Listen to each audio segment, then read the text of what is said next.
Kader disait souvent que c'était sa maison, même si Mariam y avait passé 5 ans de sa vie, à laver, cuisiner, se taire et porter des enfants dans le silence. Le concubinage avait commencé comme une promesse fragile, mais s'était transformé en cage. Mariam n'avait jamais exigé le mariage. Elle demandait seulement la paix. Ce matin-là, Issa dormait contre son dos, noué dans un pagne déjà usé, quand Kader explosa sans raison précise, comme toujours. Il cria, fouilla les armoires, jeta les vêtements de Mariam dehors, un à un, sous le regard des voisins.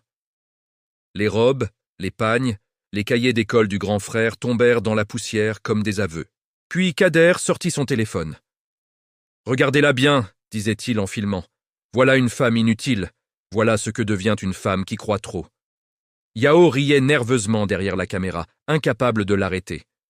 Hawa, la voisine, observait depuis sa porte entr'ouverte, le cœur serré. Mariam ne pleura pas parce que Dylan avait pas mal, mais parce que la honte avait déjà tout brûlé en elle. Quand Kader posta la vidéo sur les réseaux sociaux, les commentaires affluèrent. Moqueries, jugements, insultes. Le monde entier semblait se donner le droit de la piétiner. Alors Mariam parla enfin. « Je pars », dit-elle simplement. Kader fut surpris. Il s'attendait à des supplications, à des cris, à des promesses. Mais Mariam ramassa ses affaires calmement. Issa dormait toujours sur son dos. Son aîné la suivait, tenant un sac trop lourd pour son âge. Hawa sortit alors de chez elle. « Viens chez moi pour la nuit », murmura-t-elle. « Demain, on cherchera une solution. » Cette nuit-là, Mariam appela sa sœur Nadine, qui vivait loin mais dont la voix était un refuge. Nadine ne posa qu'une question. « Tu es vivante ?»« Oui. »« Alors tu peux recommencer. » Quelques semaines plus tard, Mariam loua une petite maison, modeste mais propre.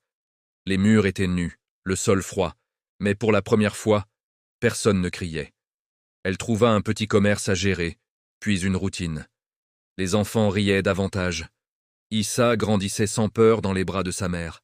Pendant ce temps, la vidéo de Kader refaisait surface, mais cette fois accompagnée d'autres voix. Des femmes racontaient. Des hommes dénonçaient. La honte changeait de camp. Kader, lui, comprit trop tard que l'humiliation il avait filmé haine était pas celle de Mariam, mais la sienne. Et Mariam, chaque soir, fermait la porte de sa maison avec une clé simple, mais lourde de dignité retrouvée. Après avoir renié Mariam et ses enfants sans le moindre remords, Kader reprit sa vie comme on efface une story. À peine quelques jours plus tard, il apparut sur les réseaux avec une nouvelle femme au bras, Soraya, plus jeune, maquillée, souriante pour la caméra. Il écrivait en légende « La vie continue ». Pour Kader, l'amour était un décor interchangeable. Soraya ne savait pas encore que la maison qu'elle entrait à habiter était bâtie sur les larmes une autre. Les voisins murmuraient, mais Kader se montrait charmant, généreux en paroles, avare en vérité. Il racontait que Mariam était partie d'elle-même, qu'elle était ingrate, instable, incapable de reconnaître un homme. Pendant ce temps, Mariam travaillait. Elle se levait avant l'aube, confiait ses enfants à Hawa, puis enchaînait les journées sans repos. Elle gérait son petit commerce avec une rigueur nouvelle, presque féroce. Chaque pièce gagnée était une victoire silencieuse contre l'humiliation passée. Nadine l'aidait à distance, lui envoyant des conseils, parfois un peu d'argent, but surtout une foi inébranlable. Les années passèrent. Le commerce de Mariam prospéra. Elle élargit son activité, ouvrit un second point, puis un troisième. Elle apprit à parler en public, à négocier, à dire non sans trembler. Les gens commencèrent à l'appeler Madame Mariam. On la consultait, on la respectait. Ses enfants allaient à l'école proprement habillés, confiants, fiers de leur mère.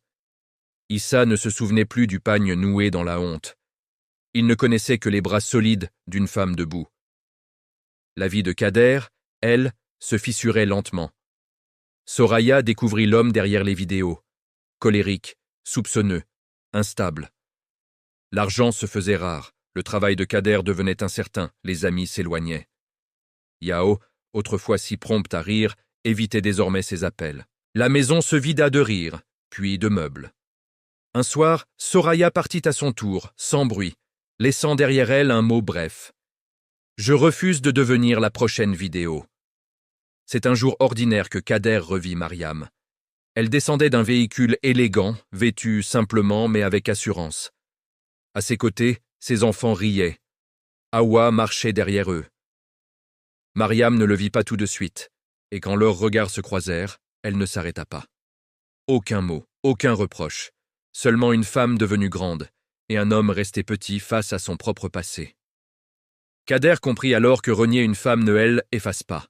Cela ne fait que retarder le moment où on affronte sa propre chute. Et Mariam, sans jamais se retourner, poursuivit son chemin. Non plus pour survivre, mais pour exister pleinement.